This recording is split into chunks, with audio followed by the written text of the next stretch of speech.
Welcome to the Slop Farm. Enjoy the video. You start by confirming the essentials.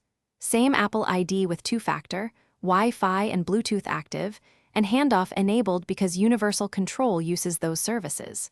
Once done, open System Settings displays on your Mac and tap Advanced to enable universal control.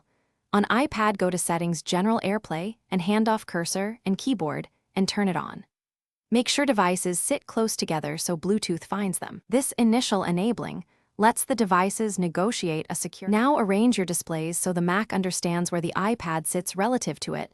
That alignment determines where you push the cursor. Once arranged, push the cursor slowly to the edge toward the iPad.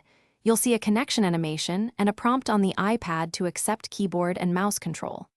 Accept it, and you'll be able to type, click, and drag between devices. You can drag files and images too, because universal control shares clipboard and drag and drop over the secure channel.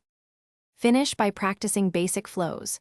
Type on the active device, use multi-finger gestures on the trackpad, and drag files between screens. To stop, simply move the cursor off the iPad back to the Mac or turn universal control off in settings.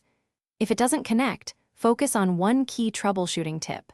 Toggle Bluetooth and handoff, then restart both devices. That clears pairing glitches. Make sure both OS versions are current, and both devices use the same Apple ID so the feature can authenticate properly.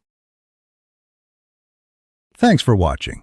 Consider subscribing if we helped you today.